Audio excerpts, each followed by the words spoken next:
Greetings everyone, and this is going to be the conclusion of my Borderlands ranting series. Like I said in the previous video, this was originally meant to be one piece, but I realized during editing that it was too long.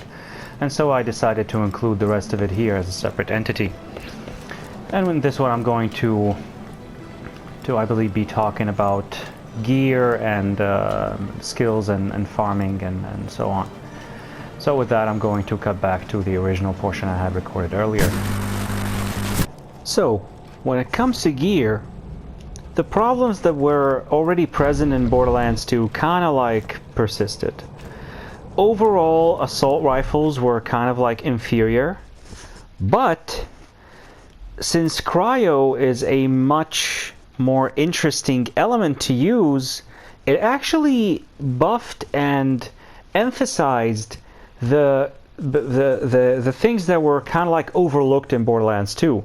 Explosive weaponry you had a reason to use, because cryo doesn't buff everything, it buffs explosive and melee and crits.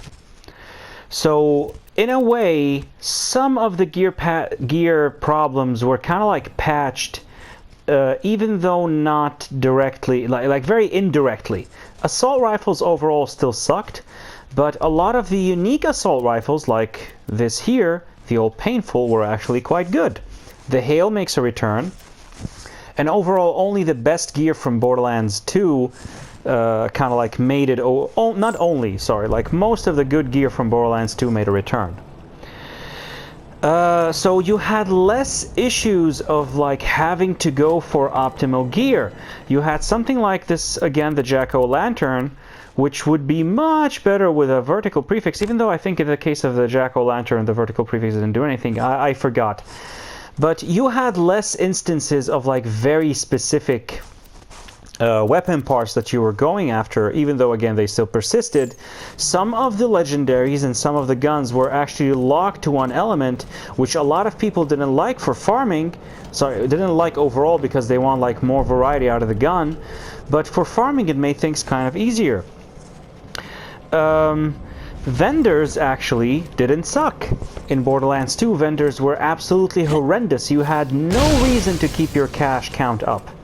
Here, vendors always give you something from your level almost, and they actually give you good stuff. Like this actually has a green as an item for the day, and it has whites here.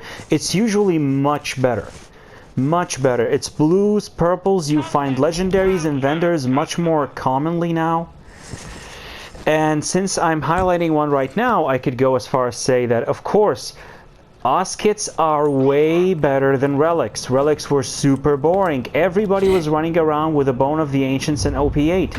Here you had OS kits, the introduction of this oxygen mechanic and the way you can double jump and the low gravity and the boosting. It was much better than just having a flat relic giving you bonus stats. You had a lot more reason to worry about your relic, or worry about your OS kit, what it does, it really gave you some unique boosts, which didn't in many cases kind of like break the game or give you something that is clearly superior. Some of them really tried to emphasize shooting enemies while in the air, but overall OS kits were much better than relics.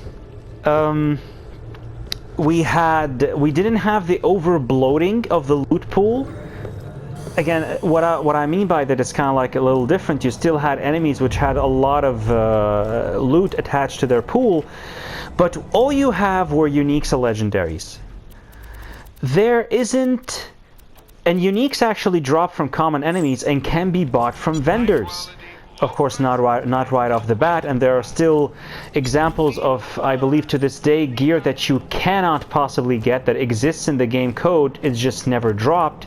Like, I believe Moxie's Heartbreaker is one example, I think. But you don't have Seraphs, Pearlescent, Effervescent, Gemstone, which is totally meaningless. Glitch Rarity that was introduced with the Claptrap DLC actually has a very good reason for it to exist. It's purple Rarity, but with the very unique glitch mechanic kind of like tied on top. So gear, although it was less quantity, like I said, it was overall better quality, I could say. And even moonstones, these moon rocks, had much more utility even before the DLCs hit. You could use them in the grinder. You could use them to open these like Loonshine chests to get Loonshine gear, which is a very welcome addition, even though it made like farming much more difficult. But overall, you have a lot of positive things when it comes to gear. Like I said, vendors, uniques and legendaries, no overbloated stuff like Seraphs and Pearlescence and whatever, most of which suck. So you had a more like cohesive package when it comes to the legendaries and to the gear overall. You had instances where like clearly inferior gear was made better. Something along the lines of like the Emperor, which nobody used, was replaced with a turret, which is a very good SMG. We got Canada, I can't remember the name, but it's like a laser rocket launcher made by TDO, which is much better than the Bunny. So it kind of shows that, yeah, in a way they did listen. They did listen. They did see what was not working about Borderlands 2 and replaced it with something much better. So in the gear department, I'd say it's a mixed package, but overall it's really positive. So one final addition I want to make to my last point is that also you had less instances of very oppressive gear that overshadowed everything else in its own class. For example, there is no B shield here in the pre-sequel, and it's actually not missed. Because like I'm going to talk now, your skills and UVHM were much better balanced, so you didn't need a B shield. And so you had less instances of gear that was power creeping over everything else, and you kind of felt left out if you didn't have it. The only amplify shield worth having in Borderlands 2 was the B. If you were going to amplify, use a B. No reason to use anything else. And so yeah, to conclude, that gear in my mind was overall handled much better. When it comes to skills, I actually feel that they really nailed it. We had both. We had both quantity and quality. For someone like me who mainly played Zero in Borderlands 2, I kind of felt that Zero was split in two, between Athena here, whose middle tree, which I'm spec'd into, kind of like carried over the mantle of the melee playstyle. Nothing along the lines of Krieg, I believe. There is no equivalent to Krieg. There's no equivalent to Zero either. But and Irelia, which was introduced as the last Vault Hunter, whose introduction trailer in my mind is the best introduction trailer to this day, kind of carried over the sniper mantle. And even though it was kind of like Zero split in two, the skill trees here are much better structured. You have far less instances of, like I said, completely stupid skills that you would never go for. If just for as an example, yes, we do have max health here, but it's actually not very bad having max health in the pre-sequel. If you ignore that and you use it only in the beginning of the game, these were kind of patched in the unofficial community patch, but the reason that I don't spec into them is because I'm in normal mode. Had I been in later difficulties, I would have actually considered these. It's because the way they used Rend and the way they used Athena's melee is kind of like they transformed melee into an element. Where you didn't have Slag traditionally, and Cryo was kind of like a new unique debuff, which is much more interesting than Slag, like I said. Athena's melee kind of like gave you Deathmark and Slag all in one. You melee someone, look at how cohesive and how very well structured the concept of the character is clearly presented. You have this Blood Rush, which is like your melee override, which if I get an enemy, you'd see Athena like lunging forward and performing this long range kind of like melee strike, similar to Zero's execute, and you don't have to be in your action skill in order to access it. And her action skill is actually very unique. You absorb more damage from the front. The more damage you absorb, the stronger your shield gets, and you finally toss it to capitalize on all that damage. And it allows you to get close to utilize her melee style. So a very coherent and working package. You get this, you lunge at an enemy, and you inflict bleed. When an enemy, first of all, if the enemy has more than 50% health, you inflict much more melee damage, which is 100%. Not as big as Zero's, but you can get it reliably every time without setting it up. After that, the enemy starts to bleed. They take damage over time, which is independent of your dots. You get increased damage to that bleeding enemy. You get more fire rate and reload speed for every bleeding enemy. You get health regeneration for every bleeding enemy, and you get them to explode, which isn't really good. I believe it does damage to you. So it becomes clear when an enemy just spawns, you want to get in close and melee him at least once. Preferably once, because this, if you don't inflict bleed or kill an enemy with it, will start a countdown timer where it has to cool down. So if you just inflict bleed with it or kill the enemy with it, it is always available. It doesn't have cooldown at all, even though the cooldown is only at 10 seconds. So you get an enemy to bleed with this, and then you capitalize on the bleeding with Tear, which gives you more damage, and finally you get a Mega Senchu, where if the enemy has lower health, you get increased damage. So you always debuff your enemies with Athena. It is very fantastic, and it clearly sets the playstyle. You don't need gear to get this to work. That is what's great about it. Melee Zero only works with a Grog, with something like a Chain Lightning or one of those Tiny Tina grenades from the DLC. You need a fantastic melee Roid Shield like the Hide of Terramorphous, and you need blades on all your guns, and you really need the Rapier. If you don't have any of those, Melee Zero doesn't work. He just does not. This works regardless of what your gear is, which is fantastic. It makes skills kind of like independent from gear. You can capitalize on your skills with gear that matches. Of course, for Athena, for example, if you're spec'd into Maelstrom, and you should always be, you'd get a lot of mileage out of something like the Crossfire, the Storm, whatever, that Vladov shock grenade, which really amps up her damage. But it doesn't, her skills don't need gear to function. They work on their own. They don't need anything. It would be nice to have a bladed weapon on her, but there are no unique bladed weapons in Borderlands 2, similar as there were in Borderlands the pre-sequel, similar as they were in Borderlands 2. The only thing that you could actually kind of like strive for is keeping the probe, which is like the pre-sequel's Grog nozzle, on you, and preferably one with a blade, but you really don't need to. It is not needed. It doesn't heal you as much, and it's not really missed. Whereas in Borderlands 2 and UVHM, I was literally, I'm always scared of like just unequipping the Grog, just like switching to another weapon. I'm always keeping the Grog in my hand, because God knows you can't live without it. So yeah, it is much better here when it comes to the skills.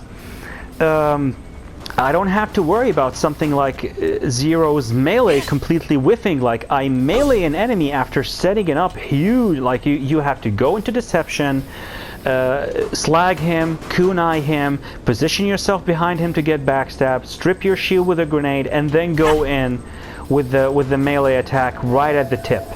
And after all of that, on many instances in Borderlands 2, I got I got the sound of the execute to happen, signaling that the game detected that I hit the enemy, but he would take no damage. I don't have stuff along the lines of Zero's Critical Ascension, where I can't switch to any weapon that's not a sniper, or the stacks completely disappear. I can't open my backpack, the stacks completely disappear. I can't climb a ladder. I can't use, I believe, maybe fast travel. It is unbelievable how dumb stupid and not working Borderlands 2 skills were compared to this. This is much better. You still had a few bad skills, but much less than before. Much less. Even Irelia, which had like an entire skill tree completely almost dedicated to co-op, you could completely spec into and utilize in single player and actually use it to fantastic effect. So even though Zero will always be my most favorite Vault Hunter in all of Borderlands games, I kind of enjoy playing Athena and Irelia more than I did playing Zero when it comes to like how they function in the game. Your backpack space is now actually enough because you don't need as much diversity in your gear. The 39 is completely enough, and the bank space is also completely enough. So like I said, again, you can play co-op, fantastic with Irelia, even with other Vault Hunters. Co-op feels fresh. Your skills work. You don't like compete for kills. Your stuff automatically works, especially with Irelia. If you or your co-op partner get kills, you both benefit. It is fantastic compared to what we got in Borderlands 2.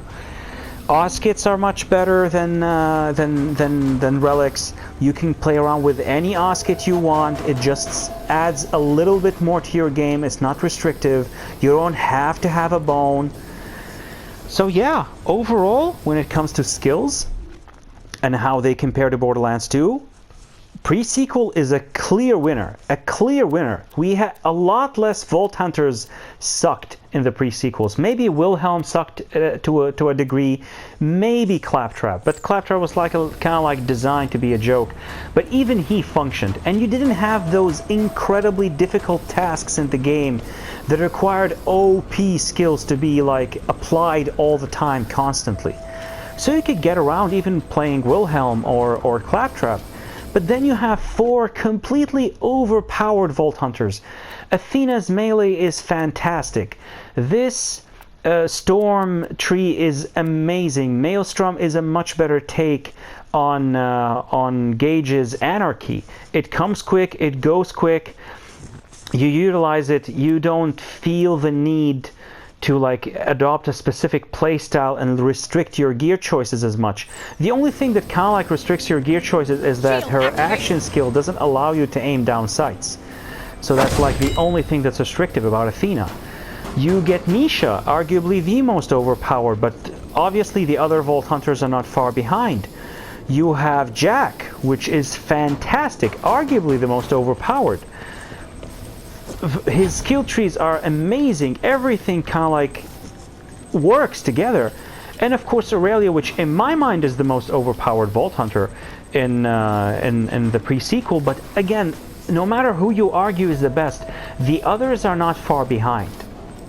And skill trees work, skills work, gear works, everything works. So overall it was a much better experience for me. So the final 2 points, of course, which I made about Borderlands 2 were when it comes to UVHM and farming. And UVHM in the pre-sequel is, of course, much better balanced than UVHM in Borderlands 2 and OP levels. It's not like Borderlands 2 where the game all of a sudden turns into Dark Souls while being kind of like something along the lines of GTA all along. Like the game up until Ultimate Vault Hunter mode didn't require anything difficult. It kind of like set a very different tone, that this is a game where you kind of like relax, just don't be an idiot, don't run into enemies, seek cover a little bit, use weapons that kind of work. Don't start shooting a bandit with a corrosive gun. Don't start shooting a loader with a shock weapon. As long as you did that, you'd be fine.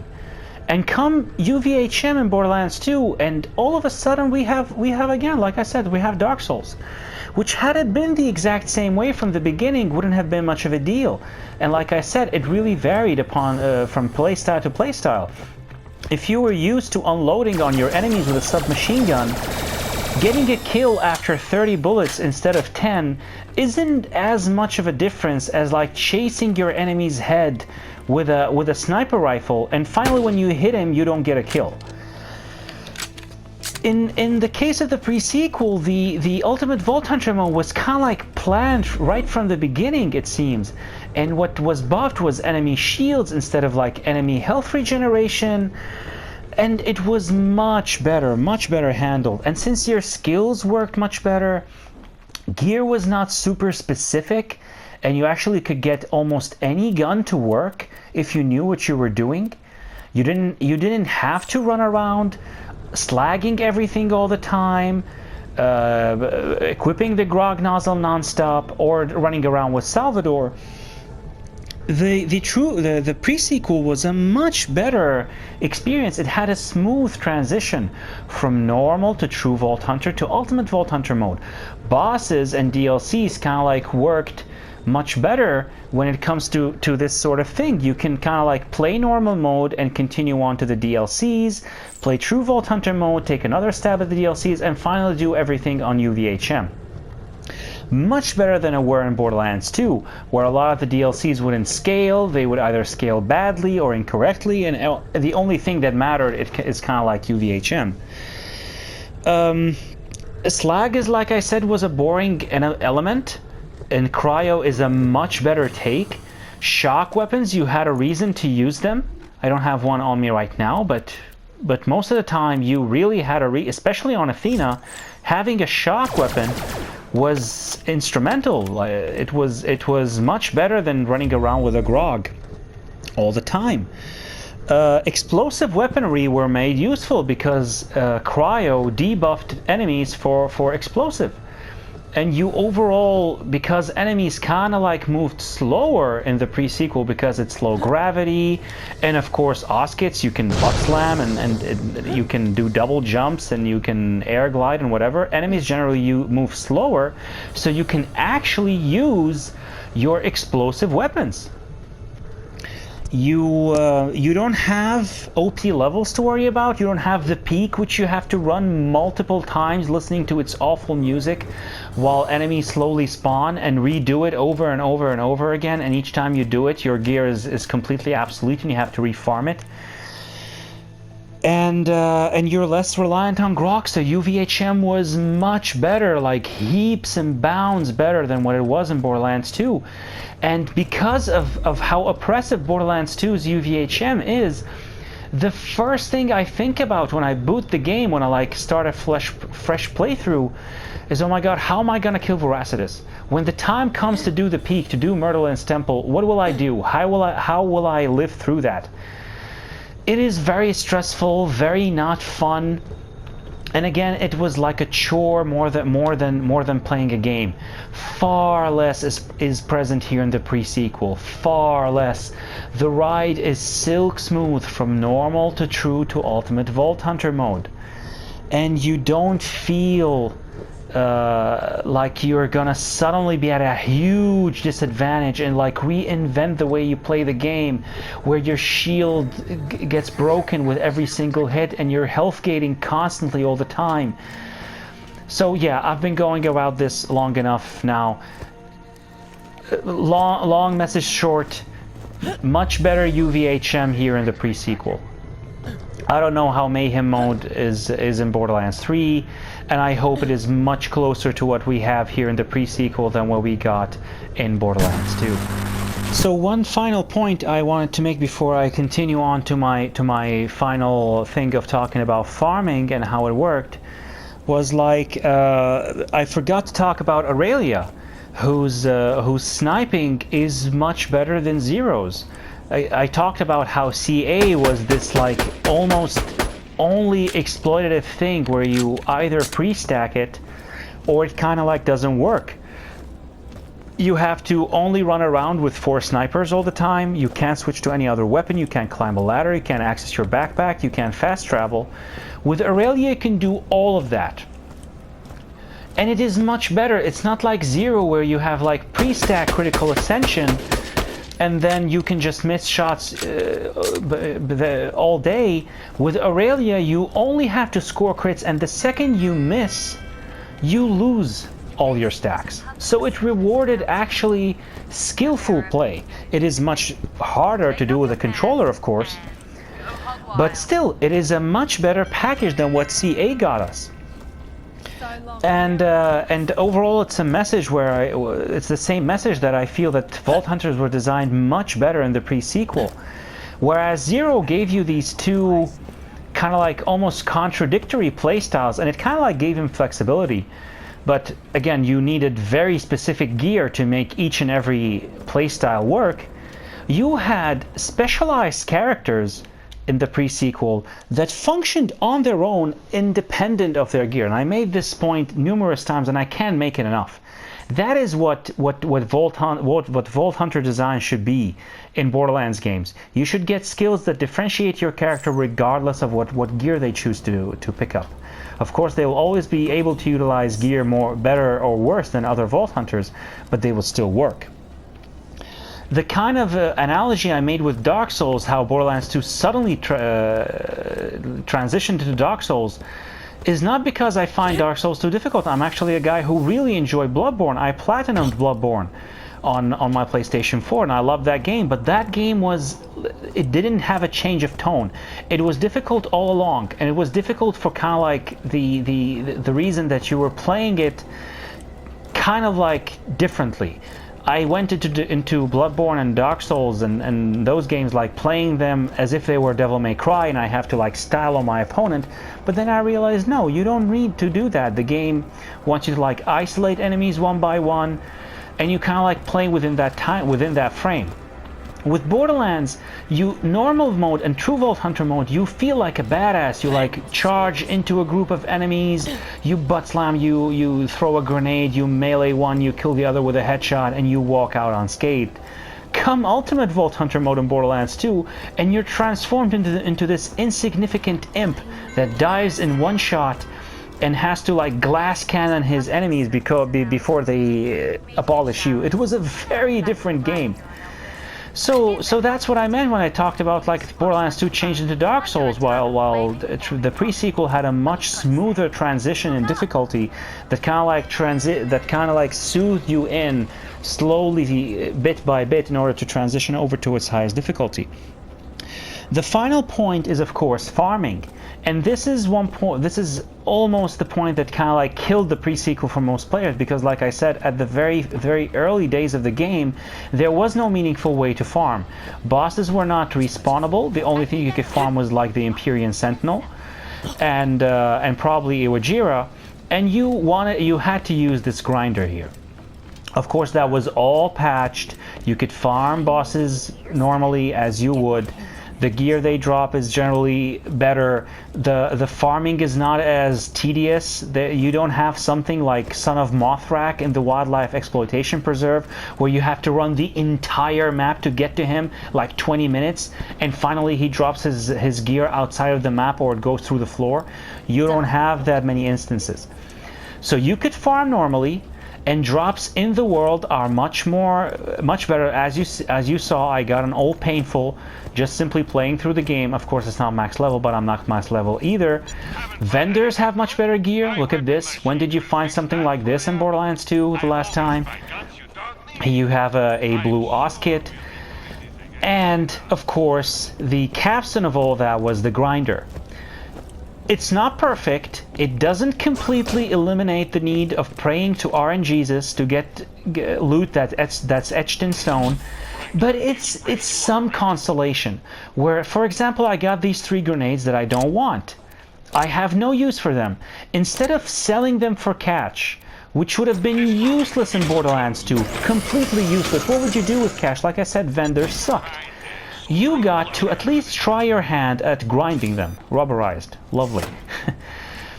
At least you had a second chance. And if you didn't get what you want with the grind, you still got a purple, which you could grind again for a second try. So each time you got 2 new purple gear, you could try your luck at grinding it for a legendary. And of course, even though that doesn't work all the time, and not with for some weapons, of course, you have the option of moonstone grinding, which is again another example of these can be grind because they're of different rarity, which is another example of how they made more use out of moonstones right off the bat. But it's a welcome addition. You can't tell me that it's bad that we had the grinder. Had it been all that we got, like they kind of initially planned, it would have been bad. But to have it on top of your regular farming is good. It's fantastic. And I would say that's it. You don't have to really farm for super specific gear.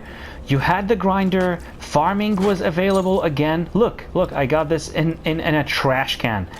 So without a UCP, without an unofficial community patch, I gotta say that the pre-sequel is a far superior experience. It is a much better game than Borderlands 2 because of how they learned from most of their mistakes. Not everything. Again, like I said, Circles of Slaughter, challenges were still there, story still sucked, a lot of bad things still existed. But overall, it was Borderlands 2 polished and just made better in many cases. And I'm so sad to see people hating on this game. You should try it. You should definitely try it. You should try the Vault Hunters. You should try Athena. You should try Irelia. You should try Jack. You should even try Claptrap. I guarantee you, if you liked Borderlands 2, if you come visit this game now, even without the unofficial community patch, just with its latest Gearbox experience, you don't have to roleplay as a developer as much anymore. This game works. In its latest state, it works. And it's a very welcome addition to the Borderlands 2 era, like I said. So most of the problems I have with Borderlands 2 don't carry over to the pre-sequel. I enjoy my time in the pre-sequel much more. It's sad that we don't get to cross-play the Vault Hunters. It would have been lovely to try Zero here in the pre-sequel, to try Irelia in Borderlands 2, and Athena. But it is what it is. We're in the Borderlands 3 era now, and we'll see how things move forward. So as always, thank you for listening to me, and this will likely conclude this series of me ranting about Borderlands 2.